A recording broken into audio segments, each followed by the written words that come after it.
नमस्कार, इस वक्त हम पूर्णिया में हैं। न्यूज 18 इंडिया पूर्णिया पहुंच चुका है और पूर्णिया के सांसद पप्पू यादव हमारे साथ मौजूद है। पप्पू जी, आपका बहुत बहुत स्वागत है। नमस्कार, नमो बुद्धाय, जय भीम, जोहारगी।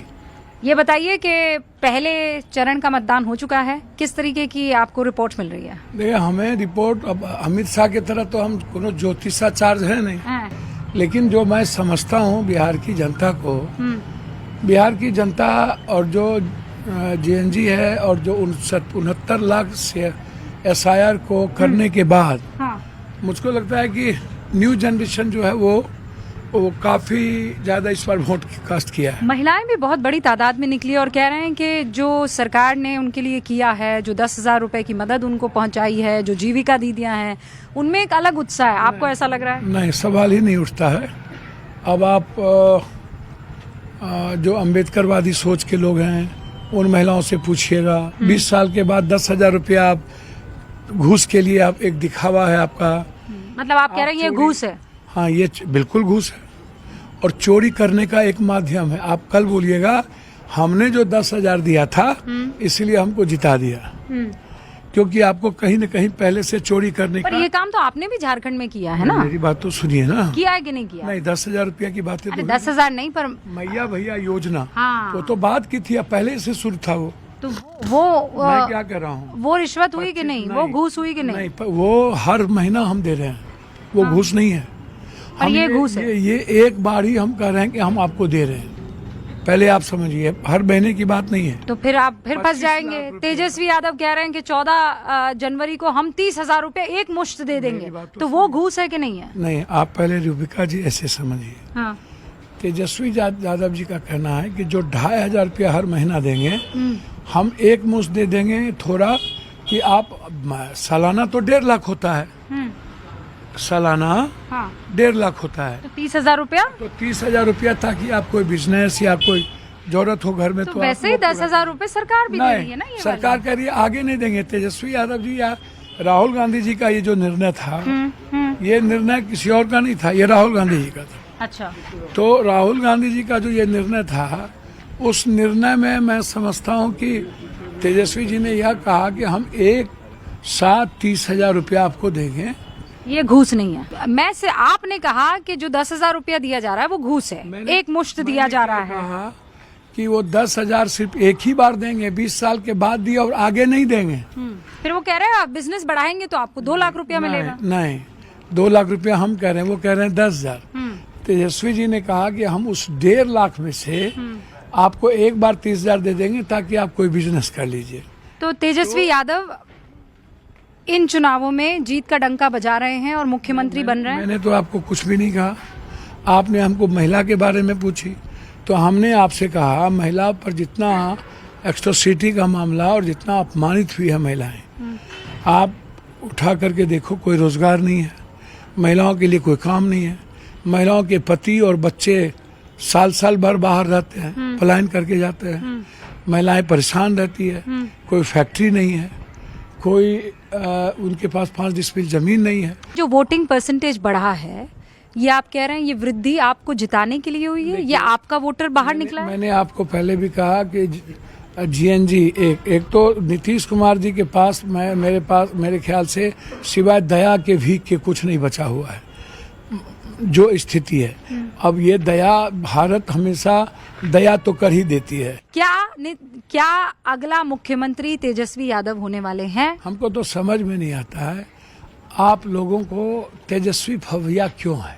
फिर वापस अच्छा सवाल पूछा है ना मैंने। ये कहा कि नीतीश बाबू बन रहे हैं, ये भी पूछिए ना, या आपको उनका नाम लेने में दिक्कत है? ये भी पूछिए ना कि जो महागठबंधन ने इसको अनाउंस किया, जिसमें तेजस्वी यादव जी CM और डिप्टी CM मुकेश सहनी, और 2 डिप्टी CM होंगे, एक दलित से एक माइनॉरिटी से।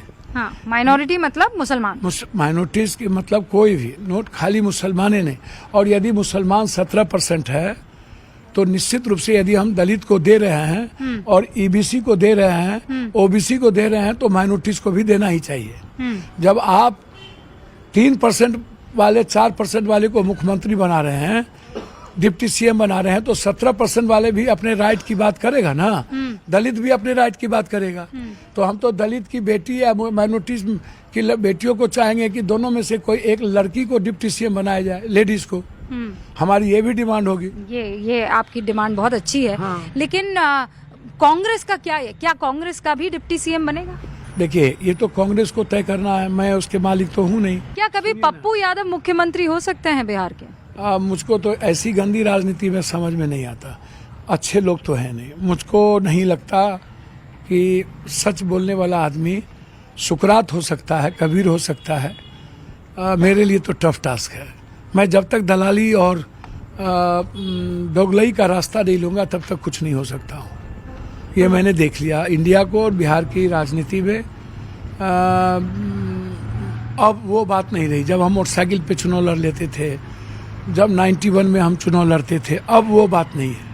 अब का जो जनरेशन है, 2 जनरेशन के बाद हम कुछ भी हो सकते हैं। लेकिन अभी जो जनरेशन है ना, अब 29-30 में हम प्रयास करेंगे नए जनरेशन के बीच जाने का, अपनी बात रखने का। हमें कोई पार्टी मुख्यमंत्री बनाए मुझे तो नहीं लगता। नहीं, कांग्रेस आपको कभी मुख्यमंत्री नहीं बनाएगी? देखिए, हम गणेश परिक्रमा शायद नहीं कर पाए किसी भी नेता का, और दिल्ली और पटना का जो चमचागिरी नहीं करेगा वो कुछ नहीं हो सकता। एकदम बड़ी बात कह रहे हैं। मैं सच कह रहा हूँ, बिल्कुल। यदि किसी को कुछ बनना हो इस देश में, चाहे दिल्ली का सीएम, चाहे मध्य प्रदेश का सीएम, चाहे महाराष्ट्र का सीएम, चाहे बिहार, राजस्थान का सीएम, तो आपको दिल्ली की चमचागिरी और पटना की दलाली करनी ही होगी, तो आप नेता हैं। कभी गरीब आदमी उब गया या यूथ अपनी लाइफ के लिए यदि रियल में जीएनजी कर दिया तो फिर पप्पू यादव का भाग खुल सकता है। लेकिन अभी मुझे नहीं लगता। नीतीश बाबू क्या आप लोगों के साथ आ सकते हैं, ऐसा आपको लगता है? नीतीश जी के बारे में देखिए, उनकी उम्र भी, उनका तबीयत भी बहुत कह रहे हैं वो आप लोगों से ज्यादा रैलियां कर रहे हैं।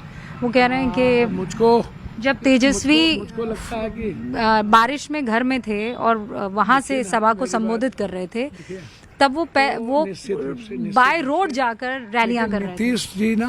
नीतीश जी, लालू यादव जी, रामविलास जी, जॉर्ज फर्नांडिस या मुलायम सिंह जी, शरद जी, ये लोग जेपी लोहिया, कर्पूरी, जगदेव बाबू जैसे संघर्ष को देखे और आज भी उनमें क्षमता है 200-300 किलोमीटर और पॉलिटिकल विजन बहुत बड़ा है। आपके दुश्मन तो घर में भी बहुत है पप्पू जी। घर में दुश्मन तो एक बात समझिए, विचारों का खटपट होता रहता है, दुश्मन उसको मत कहिए। और मेरी भी तो दिक्कत है कि हमें गलत लोग बहुत पसंद नहीं होते हैं और झूठ बोलने वाले लोग पसंद नहीं होते हैं। तो कभी कभी चुप हो जाने में भी ताकत होती है। हम कोशिश करेंगे 11 तारीख के बाद हम अपने पॉलिटिकल तरीके को और काम करने के तरीके को 14 तारीख के बाद मैं बदलूंगा। आप देखते चलिए। ये बड़ा ऐलान कर रहे हैं आप न्यूज़ 18 इंडिया पर, और क्या बदलाव लेकर आएंगे आप? वो जो आप कैश बांटते हैं उसे बंद कर देंगे? वो तो दुनिया को उससे ज्यादा। आप गणेश परिक्रमा जिसे कह रहे हैं वो शुरू कर देंगे? शायद वो भी नहीं करेंगे, लेकिन डिप्लोमेट तो बनेंगे। इसी नोट पर बहुत बहुत शुक्रिया पप्पू यादव जी हमारे साथ जुड़ने के लिए। पप्पू यादव की यहाँ पर एक अलग ही फैन फॉलोइंग है। ये जो पीछे आप उनका घर कम दफ्तर देख रहे हैं, यहाँ अलग अलग चेम्बर्स हैं जिसमें लिखा है कि अगर आपको लाइसेंस बनाना है तो इधर आइए, राशन कार्ड बनाना है तो इधर आइए, अगर आपको अपना आधार कार्ड बनाना है तो इधर आइए। हाँ, तो पप्पू जी इसके लिए एक अलग एपिसोड जो है किया जाएगा। हमारे साथ बातचीत करने के लिए आपका बहुत बहुत शुक्रिया। रुबिका जी नमस्कार, थैंक यू सो मच। तो ये थे न्यूज़ 18 इंडिया पर पप्पू यादव।